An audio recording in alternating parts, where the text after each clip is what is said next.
Assalamualaikum, saya akan mempresentasikan etika profesi yang berjudul pelanggaran etika dan konsekuensinya,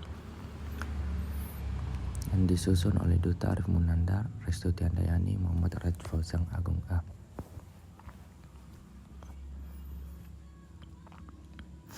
Pengertian etika. Etika profesi berperan penting dalam menjaga perilaku profesional di dunia kerja agar senantiasa berada dalam koridor kejujuran, keadilan, dan tanggung jawab.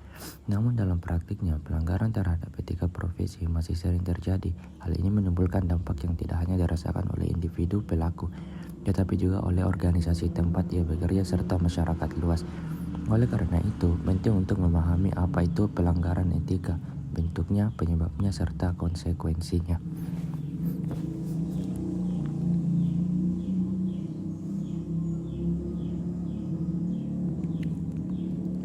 Pelanggaran etika. Pelanggaran etika merupakan tindakan atau perilaku yang menyimpang dari norma, prinsip moral, atau kode etik yang berlaku dalam suatu profesi. Pelanggaran ini tidak hanya bertentangan dengan nilai-nilai moral, tetapi juga merusak citra profesi itu sendiri. Bentuk-bentuk pelanggaran etika profesi. Pelanggaran etika dalam profesi dapat muncul dalam berbagai bentuk, misalnya korupsi dan suap yang merusak integritas profesional, plagiarisme yang mencuri hak kekayaan intelektual orang lain, serta pemalsuan data yang menyesatkan pihak terkait. Bentuk lain seperti pelanggaran terhadap privasi dan kerahasiaan informasi, perlakuan diskriminatif, pelecehan di tempat kerja, hingga konflik kepentingan, semuanya termasuk ke dalam pelanggaran etika serius. Contoh nyata pelanggaran etika. Di bidang kesehatan, pelanggaran etika dapat terlihat dari tindakan malpraktik yang dilakukan oleh dokter dalam dunia pendidikan, ketidakobjektifan dalam memberikan nilai dalam bentuk pelanggaran. Di sekitar teknologi informasi, pelanggaran terjadi ketika data pribadi pengguna diretas atau disalahgunakan. Sementara di dunia keuangan, manipulasi laporan keuangan adalah contoh yang nyata yang mencederai kepercayaan publik.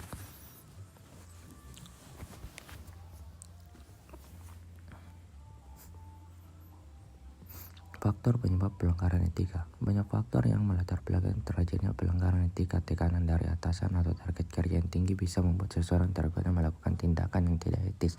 Selain itu, kurangnya penguasaan internal, rendahnya kesadaran moral, serta adanya budaya organisasi yang permisif terhadap tindakan tidak etis menjadi pemicu utama. Kadang dorongan untuk menjaga keuntungan pribadi juga membuat seseorang rela mengabaikan etika. Dampak pelanggaran etika. Dampak dari pelanggaran etika bisa sangat merugikan bagi individu pelaku. Dampaknya bisa berupa pemecatan, rusaknya reputasi, bahkan tuntutan hukum. Organisasi tempat ia bekerja juga bisa kehilangan kepercayaan publik dan mengalami kerugian finansial. Masyarakat sebagai pengguna layanan atau konsumen turut dirugikan karena menurunnya kualitas pelayanan, munculnya ketidakadilan, hanya rasa nyaman. Sanksi terhadap pelanggaran etika.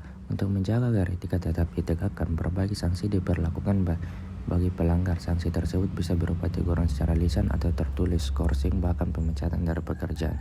Dalam kasus yang berat, pelanggaran etika juga bisa berujung pada izin praktik atau tuntutan hukum secara pidana.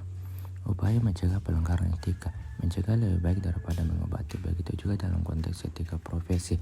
Pendidikan etika yang dimulai sejak dini akan membentuk karakter moral yang kuat. Organisasi perlu memperkuat penerapan kode etik dan melakukan pelatihan rutin kepada karyawannya. Pengawasan yang ketat dan budaya kerja yang sehat juga harus dibangun agar tindakan etis menjadi budaya bersama.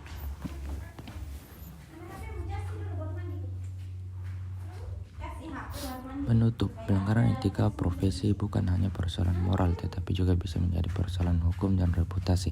Oleh karena itu, penting bagi setiap individu yang terlibat dalam satu profesi untuk memiliki komitmen terhadap etika sebagai landasan utama dalam menjalankan tugas.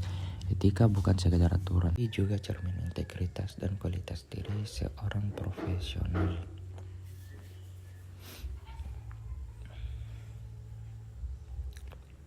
Sekian, terima kasih penjelasan dari saya, Arif Munandar. Assalamualaikum warahmatullahi wabarakatuh.